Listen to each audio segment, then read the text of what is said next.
Hi, y'all out there in TV land.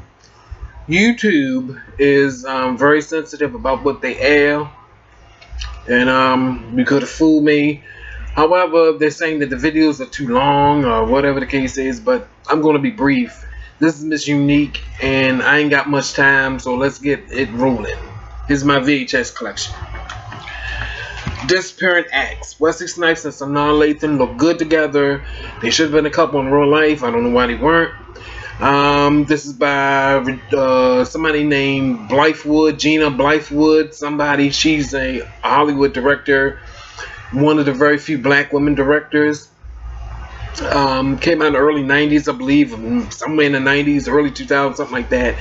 It's a drama in which Sanaa Lathan, she has a new place in Brooklyn, I believe a brownstone house, and Wesley Snipes, however, he is a moving man, or I believe he's and then she gets this like, why you helping me, why you looking at attitude, and they want to fall in for each other, and he meets her parents, which her father is played by the great actor from Good Times, John Amos. Did a good job in this picture. They get together. They find out that the two of them love each other. She finds out that she's pregnant, and blase. She winds up having a baby, and she keeps the baby, and they go on and on and on until they finally found out that they're not good for each other, and they wind up breaking up. Beautiful story. Gina Blythewood Smith, Gina Blythewood, somebody directed it. It's good acting. I gave it a B+. It wasn't in the movies. It's actually an HBO home video, which means it aired on HBO sometime, somewhere along the line, but wound up, it's basically it's a good film. And if you love stories and it's a good drama, buy it. Okay. Another Wesley Snipes movie, Sugar Hill, which stars him and Michael Wright from the movie, the Temptations or something like that, or whatever the case was.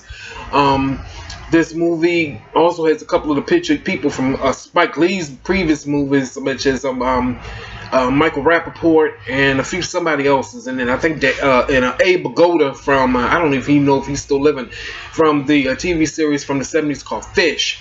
Anyway, which is a spinoff of Barney Miller. Anyway, these two they have a father. Well, it starts off where their mother is a heroin addict.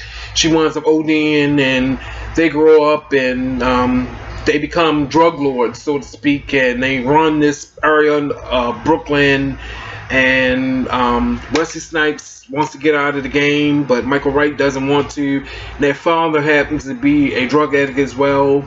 He winds up getting beat and killed by or ODing or something by the mob or whatever the case was. I don't know.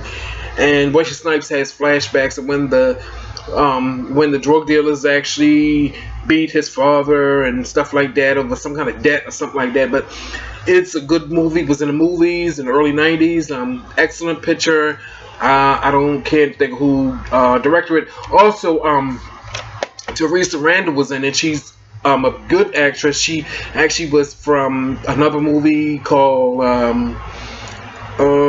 she played in a Spike Lee movie called Girl 6. I believe I saw the movie. That was a good, crazy picture about people doing phone sex or something like that. But excellent movie by 20th Century Fox. Good. Next up, the other is with Nicole Kidman, which actually used to be the wife of Tom Cruise. I don't know if they're still married. I don't read the gossip. Anyway, she plays a mother that's just supposed to be set in England or something. She has 2 children. Her husband walks off into the sunset or something like that, and has due to these 3 housekeepers, and come find out they're actually ghosts or something like that. And her daughter and son say that they're seeing visions or whatever the case is, and they make her think she's going crazy, and she doesn't believe them. And then find out that towards the end of the picture everything was what they said it was, and blase. Next up is Poetic Justice. It's a movie by the great John Singleton. He's a black director. Came out in the early 90s, starring late Tupac Shakur. From what I understand, Janet Jackson, she didn't want to do the movie at first because she wanted Tupac Shakur to get an AIDS test, which I thought that was ignorant of her because of the fact that I think that, you know, that didn't make any sense, you know what I mean, because you can't get AIDS by kissing, you know what I mean, but I don't know, I guess because she's all this well-to-do and she's a big person in the, you know, and her family has a lot of pull and all this kind of stuff because she's part of the Jackson clan that, you know, and he came from practically nothing, you know what I mean, so, you know, she thinks she's, you know, better than Miss Whoop-de-Doo, but, good movie, recommend it. He plays Lucky. The late Tupac plays a mailman named Lucky. He winds up wooing Janet Jackson, who was a beauty salon hairstylist, and you know, it's kind of a love story. You know, and Tupac is phenomenal. I love his movies. I love him. God rest his soul. You know, good movie. Talk to you. That's it for now. Bye bye.